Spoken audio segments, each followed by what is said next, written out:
Get this and get this straight once and for all. Nothing is going to change this. That is an utopia. It is not required. No such transformation is required. It has all the ingredients right from the inception. It is the idea of a requirement creates a misery inside you. Those bastards are responsible for this. That you have put it in the pedestal and kept there to perpetuate your misery. I will go. I don't give a shit about your culture. Your God, your goddesses, your love, all shit.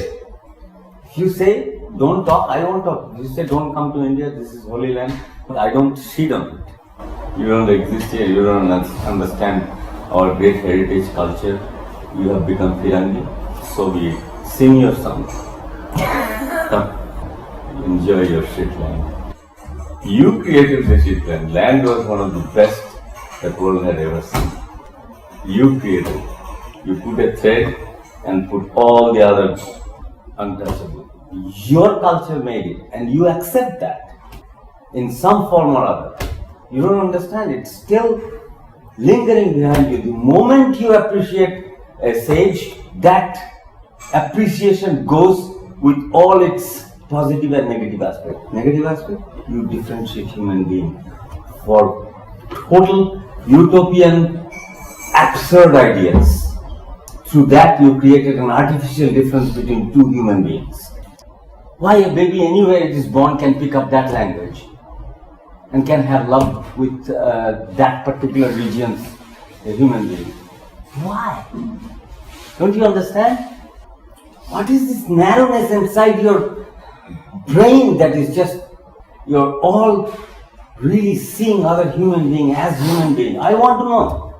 How can you have that utopian idea that creates that fake difference between two human beings? I want to know. How?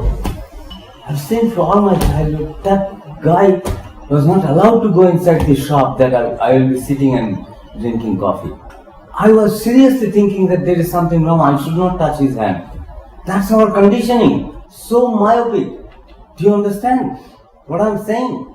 ওই মেথডটাকে সূর্যের দোকানে ঢুকতে দিত না, ওর জন্য আলাদা cup আর বাইরে। I saw it, I witnessed it from the childhood, and he is forced to carry my shit on his head. Who would do that? Tell me. That's a great heritage of us, and you appreciate that shit. When you have to carry somebody's shit, then you will understand. When your forefather did that, then you would understand. If your son is forced to do that, then you will know the pain. Even if by chance your son ends up in such family, then you will understand. You will not know, of course, what he is forced to do. And that you are appreciating. Hello? That's your Ramrajya. It is here, still there. You get it? It's still here. The remnants of it. It comes in a very convoluted way, those conditions. You tremble when you go inside the temple. It's the same shit. Don't you understand? Do you? Yes. Why for a Chinese boy this cross is nothing? Why? That's the human condition. You may not free yourself from that, but this very idea of its utopia and fakeness should lead a way inside you to not to be afraid of things that's being imposed on you for centuries. It is that fear that made you compromise. It's fake, sir. It's a paper tiger. It doesn't exist. You don't have to go to your grandpa's house and break his temple. Just understand these things inside you. It's not his fault. It's mere luck that those conditioning somehow didn't grow inside me. What I saw in the childhood, when I first wanted to, by mistake I touched that untouchable's hand, the sensation that went inside my body was conditioned response. So as your piety, you get high when you are in the Garbhagriha. Same thing, sir. You give it a name. There's no difference between your feeling something pious inside the sanctum sanctorum of a Shiva temple and touching an untouchable's hand of a boy who has seen that is untouchable. You don't understand? You think there is something and there is also something? That man has something that you shouldn't touch? They're no different. This is culturally imposed high and low. They're essentially similar. It is all samaskara. your people knew it. Even if you cannot practice it, know this at least as a part of a very powerful mechanism that exists, and you are in an illusion that you can't help it. That's much better than imposing this falseness into others. How can you feel that you are in possession of something?